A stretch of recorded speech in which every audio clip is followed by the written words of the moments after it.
안녕하세요. 올해 60대인 남자입니다. 저는 젊은 나이에 사업을 하여 나름대로의 꿈을 이루었는데요.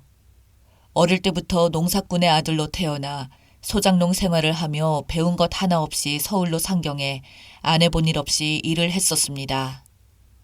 다행히 운이 따라주어서 돈도 벌고 했습니다만 그렇게 일한다고 정신없이 달리다 보니 자식 교육이 망가져 있더군요.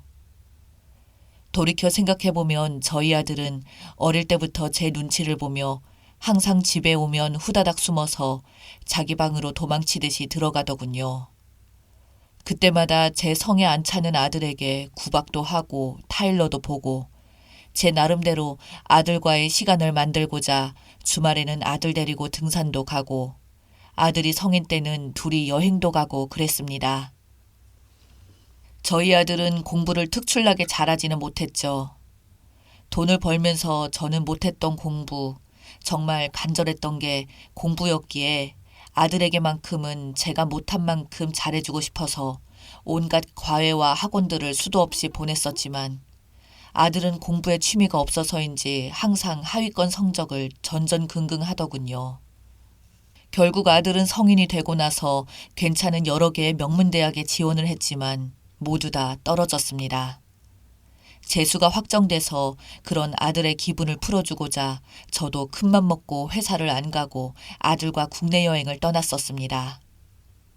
같이 여행을 하고 있는데 아들이 저한테 그러더군요. 저한테 쪽팔려서 이렇게 못 있겠으니 외국으로 차라리 보내달랍니다. 저희 아들은 안 될 놈이라는 걸 알면서도 아들이 저에게 울면서 하는 부탁에 그놈의 부모의 정이 뭔지 그날로 주변 지인들에게 수소문하여 미국으로 유학을 보내줬습니다. 그곳에 가서도 아들은 적응을 잘하고 있는지 못하고 있는지 연락도 없더군요. 그래도 어찌어찌 그곳의 학교 생활을 몇 년간 하다 한국으로 돌아와 군대를 갔었죠. 그래도 미국에 몇 년을 살았으니 카투사라는 미군 부대에 지원해보라고 했더니 성적이 택도 없이 부족하다고 하더군요. 결국 일반 군인으로 전역을 하고 다시 미국으로 날아가 5년 넘게 생활하고 있을 때 아이 엄마가 저 대신에 거의 매년 가서 몇 달씩 아들을 뒷바라지 해주고 그랬습니다. 초반에는 아이 엄마가 같이 가서 1년 정도 같이 있었고요. 근데 그러다가 아이 엄마가 갑자기 암에 걸렸습니다. 아들을 부르자니까 애엄마는 다 큰 아들 중요한 졸업식에 불러와서 마음 힘들게 하면 안 된다며 저에게 졸업 때까지만 기다리자고 하더군요. 저는 아내의 암을 낫게 하고자 정말 많은 돈을 들여서 좋은 병원과 치료를 다 받아보았지만 결국 아내의 병은 악화가 되었고 아내가 세상을 떠나는 날은 점차 다가오고 있었습니다. 그 무렵 아들이 졸업을 하여 제가 그동안 엄마의 투병 이야기를 했더니 아들놈이 한다는 소리가 아직도 기억이 나는군요. 자기 여자친구랑 졸업여행 가기로 했는데 꼭 지금 가야 되냐고요. 계획을 이미 다 짜놨는데 이런 거 미리 말을 해주지라며 전화상으로 짜증을 있는 대로 다 내더군요. 순간적으로 저는 이놈이 미친 게 아닌가 싶어서 너무 화가 나 욕을 퍼부으며 야 이놈아!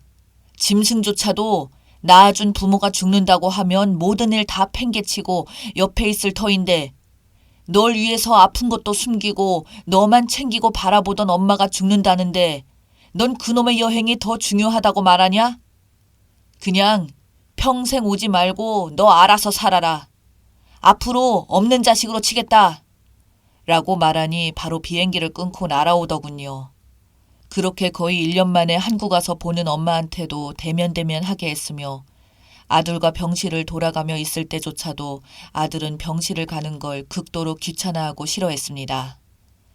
그런 아들의 모습을 저는 도저히 못 참고 너무 화가 나 뭐라고 할 때면 저희 아내는 저보고 아직 어려서 그렇다고 자기가 이제 가고 나면 저랑 아들만 남을 텐데 곧 죽을 자기 때문에 아들이랑 그렇게 척지지 말라고 하더군요. 몇 년 만에 보는 아들 그래도 보고 싶어 하지 않았냐고 하더군요. 그렇게 아내의 만류에도 어쩔 수 없이 참았지만 아들은 죽어가는 엄마를 앞에 두고 임종이 다가온 날조차도 여자친구와 통화를 한다고 자리를 몇 시간씩 비우곤 했습니다. 결국 아들이 자리를 비운 동안 아내는 눈을 감았습니다. 아내는 죽어가며 저에게 부탁이 있다고, 우리 진성이 당신이 사랑스럽게 키워달라고 울면서 말하더군요. 제가 아들을 얼마나 싫어하는지 느꼈는지 아내는 죽기 직전까지도 그게 이내 마음에 걸렸나 봅니다. 제가 대답을 안 하고 있자 자신이 죽어서도 눈을 편히 못 감을 것 같다고, 부자가 척지는 것도 보기 싫다며 울던 아내에게 마지못해 알겠다고, 노력하겠다고 했습니다. 하지만 제 아들놈은 그렇게 떠난 자기 엄마의 죽음 앞에서도 눈물 한 방울 흘리지 않으며 장례식장에서조차도 뭐가 그렇게 급한지 여자친구와 통화하며 있더군요. 정말 뺨이라도 한 대 쳐올리고 싶었지만 아내의 말이 자꾸 머릿속에 맴돌아서 참고 또 참았습니다. 그렇게 아내의 장례식이 끝나고 아들놈은 어디서 그런 걸 배웠는지 엄마 명의로 된 재산의 상속 이야기를 저한테 먼저 꺼내더군요. 어이없고 기가 차서 순간 화를 참지 못해 아들의 뺨을 후려쳤습니다. 이 짐승만도 못한 놈아, 엄마에 대한 예의도 없이 여친이랑 놀아나더니 이제 너 낳아준 엄마 하늘 날아가니 돈이 그렇게 가지고 싶었냐? 라고 물었습니다. 아들은 억울한 얼굴로 어차피 자기한테 줄 거면 이런 기회가 있을 때 주면 되는 거 아니냐며 저한테 상속 전부 다 해버리면 나중에 세금만 복잡해질 테니 자기 이제 졸업하고 미국에서 사업 한번 제대로 해보려고 하는데 돈이 필요하다며 말을 하더군요. 정말 기가 막혔지만 아니 무슨 사업을 할 건데? 라고 말해보니 무슨 헬스장을 차려서 여자친구는 경영을 해보려고 한다며 영어 한마디 모르는 제 앞에서 온갖 영어를 써가며 유식한 척은 다 하더군요. 아들놈이 하는 것을 보아하니 제가 안 준다고 하면 소송이라도 할 기세라 아들놈이랑 그렇게까지 가고 싶지도 않고 아내의 말이 떠올라 그냥 지분만큼 넘겨주고 보냈습니다. 2번 다시 너한테 돈은 안 준다고 했더니 저한테 억울한 표정이 되어서는 아빠 그 많은 재산은 어쩌려고요? 라고 말하길래 저는 그건 내가 알아서 할 테니 앞으로 2번 다시 돈 이야기 꺼내지 말아라. 그 돈만 해도 큰 돈이니 네가 알아서 네 힘으로 이루어 봐라 라고 했죠. 그렇게 아들을 떠나보낸 지 2년이 지난 어느 날 집에 갑자기 예고도 없이 아들이 불쑥 찾아왔더군요. 명절 때도 연락 한 번 없던 놈이 찾아와서 무슨 일이냐고 했더니 아들이 아버지 보러 오는 게 당연한 거 아니냐며 너스레를 떨던 놈. 직감적으로 뭔가 원하는 게 있다는 걸 알았습니다. 그래도 제가 아비인지라 2년 만에 본 망나니 같은 자식이라도 불편해하면서도 오랜만에 보니 반가운 마음도 들더군요. 같이 밥을 먹으며 한다던 사업은 잘 되냐고 물었더니 어두운 안색으로 사실 그것 때문에 드릴 말씀이 있다고 하며 헬스장 사업이 망했다고 합니다. 같이 운영하던 여자친구가 매출 금액을 다 빼돌려서 도망가고 사실상 사기를 당한 거라 경영난이라고 매달 월세랑 오픈하면서 빚이랑 더해서 지금 파산이라고 빚이 너무 크다며 저보고 한 번만 살려달라고 하네요.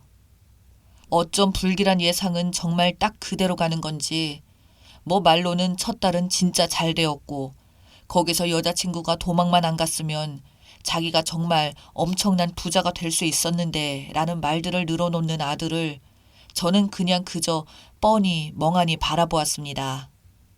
그래서 빚은 얼마냐고 하니까 아파트 한 채 값은 부르더군요. 처음 하는 사업을 그렇게 대책 없이 크게 한 것도 모자라 빚까지 지면서까지 사업을 벌린 것이었더군요. 정말 이 못난 아들놈은 사업한다고 거들먹거리며 돈 벌어보지도 않았고 밑바닥도 모르는 놈이 무슨 사업인지. 그래서 저는 못난 아들에게 이렇게 말했습니다. 너를 위해서 너도 나도 늘 뭐 쭉 있으니 네가 스스로 일어나서 그 돈 다 갚으면 내가 그 돈만큼 해주겠다고. 그게 너를 위한 길이고 그 계기가 진짜 성공하는 길일 거다 라고 말했습니다. 그랬더니 이 망나니 자식이 눈이 뒤집혀서는 지금 그 돈이 없으면 자기가 당장 죽게 생겼다면 난리를 치더군요. 그래서 저는 나한테 돈 맡겨놨냐고. 너 엄마 죽은 받은 그 많은 돈 들고 갈 때 내가 뭐라고 했는지 기억 안 나냐고 하니까 아버지 재산에 비하면 그건 돈도 아니잖아요. 이딴 소리를 버젓이 하더군요. 아버지 죽으면 어차피 그 돈 다 내 거지 않냐고. 이왕 주실 거 기분 좋게 주시면 되지. 뭐하러 이렇게 서로 얼굴 붉히며 싸우냐. 라며 저한테 되레 구박을 하더군요. 저는 정말 어이가 없어서 멍하니 아들을 쳐다보다 제가 식당에서 그냥 먼저 나갔습니다. 아들이 급하게 뒤따라 달려나와서 돈 안 줄 거냐고 하더군요. 너한테 줄 돈은 단 10원도 없다고 당장 썩 꺼지라고. 내가 죽어서도 너한테 돌아갈 돈은 아무것도 없을 거라니까.